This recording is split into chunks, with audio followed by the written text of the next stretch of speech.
selamat pagi. Hari ini kita belajar. Ya, sebelum kita belajar kita berdoa dulu. Bapa kami yang di surga, terima kasih buat hari ini. Kami bersyukur. Biarlah Tuhan memimpin kami. Dalam nama Tuhan Yesus Kristus kami berdoa. Haleluya. Amin. Ya, salam. Ya, apa kabarnya? Semuanya pasti sehat ya. Ya, kita akan belajar dari bab yang kelima, yaitu tentang aku mau bertobat. Nah, aku mau bertobat, kita belajar dari kisah Zakeus ya, di mana Zakeus ini adalah seorang pemungut cukai. Nah, seorang pemungut cukai, dia itu tidak disukai oleh satu bangsanya, yaitu bangsa Yahudi. Karena apa? Karena yang pertama, dia seorang pemungut cukai. Dan yang kedua, dia bekerja bagi orang Romawi. Karena apa? Dulu orang Romawi menjajah suku bangsa Yahudi.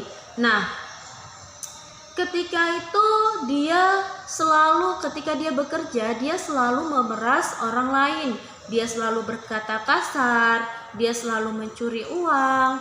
Terus kalau misalnya contohnya gini, kalau ada orang bayar bea cukai ya, membayar bea cukai yang tadinya 100.000 dijadikan 200.000, yang tadinya 1 juta dijadikan 2 juta. Nah, seperti itu. Jadi sehingga dia semakin hari semakin kaya, semakin hari semakin kaya. Karena apa? Dia mengambil hak orang lain.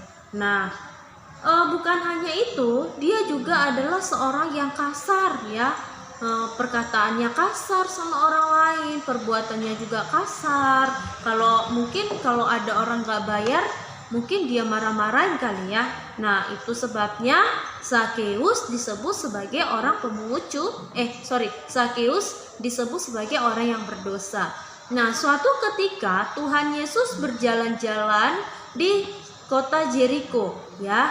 Di kota Yeriko banyak sekali orang berbondong-bondong untuk melihat Tuhan Yesus. Ya, ketika itu termasuk si Zakeus. Nah, Zakeus pada saat itu dia pengen sekali melihat Tuhan Yesus, pengen sekali bertemu dengan Tuhan Yesus, tapi karena badannya terlalu kecil, dia disebut juga sebagai orang pendek, dia tidak bisa melihat Yesus, dia tidak bisa menemui Tuhan Yesus karena banyak kerumunan orang. Nah, dia punya ide. Dia menaiki pohon ya. Dia menaiki pohon ara.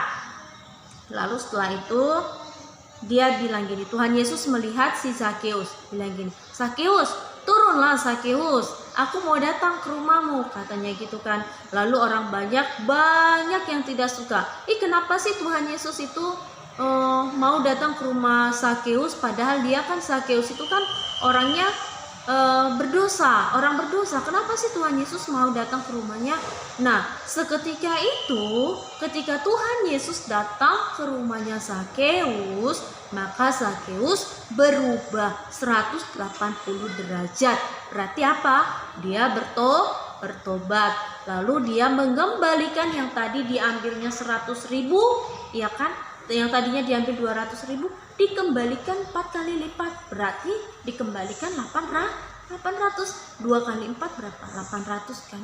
Nah, jadi 800.000. Begitu juga dia membagi-bagikan semua hartanya kepada orang-orang miskin. Nah, di sini kita belajar daripada Zakeus. Zakeus bukan hanya bertobat melalui mulutnya saja, tetapi melalui tindakan dan juga perilaku Zakeus. Oleh sebab itu, Zakeus menjadi bertobat dan banyak disukai oleh orang lain. Lalu contohnya lagi yang kedua di dalam firman Tuhan juga, yaitu Paulus. Nah, Paulus ini adalah seorang ahli Taurat dan dia itu adalah seorang yang sangat dihargai. Ketika dia menjadi orang yang sangat dihargai, dia itu tidak pernah yang namanya menghargai orang yang percaya kepada Tuhan ya. Dia membunuh orang yang percaya, menganiaya orang yang percaya, tetapi karena pertemuannya dengan Tuhan Yesus melalui cahaya, maka dia juga berubah 180 derajat. Yang tadinya dia suka membunuh, dia jadi melayani orang. Ya, dia melayani orang. Lalu setelah itu, nah, Paulus dia telah meninggalkan cara hidupnya yang lama. Ia bertobat dan juga percaya kepada Tuhan Yesus. Dari kisah Zakeus dan Paulus di sini, mereka itu menjadi contoh yang benar ya. Mereka adalah orang yang senang melakukan hal-hal yang tidak berkenan daripada Tuhan. Setelah mereka bertobat, mereka meninggalkan perbuatan lama, mereka menolak cara-cara hidup orang berdosa. Maka di sini kita belajar, kita harus bertobat ya. Yang tadinya kalau kita suka marah-marah sama orang tua, kita harus bertobat. Kita harus merubah cara hidup kita, merubah perkataan kita yang suka ngomong kasar-kasar, merubah perbuatan kita yang suka tonjok-tonjok orang ya. Itu harus dirubah itu. Yang tadinya suka maki-maki orang, itu harus dirubah. Karena Tuhan Yesus melihat kamu dari sorga. Kalau kamu tidak pernah berubah, maka Tuhan Yesus tidak akan pernah mau tinggal di dalam hati kamu. Maka kamu akan selamanya berdosa. Maka undanglah secara pribadi Tuhan Yesus masuk ke dalam hati, berdoa sama Tuhan, minta pengampunan sama Tuhan, dan kamu harus bertobat. Saya dulu orangnya suka maki-maki abangnya saya, bilangnya kebun binatang, dikit-dikit panggilnya kebun binatang. Tapi karena Roh Kudus, ya, saya mengundang Yesus masuk dalam hati saya mulai berubah. Saya tidak mau lagi yang namanya berkata-kata kasar sama abang saya. Dulu yang tadinya saya panggil B, nah sekarang saya panggil abang. Ya, abang, ini. Saya harus belajar menjadi orang yang lebih baik. Nah, yang kedua, yang pertama tadi kita harus menyesali dosa kan? Nah, yang kedua kita harus memohon pengampunan Allah. Nah, di sini ada salah satu contoh lagi. Contohnya itu adalah Simson yang seorang yang kuat. Ya, Simson itu berapa kali dia mengabaikan perintahnya Tuhan. Nah, dia kan punya kekuatan di rambutnya.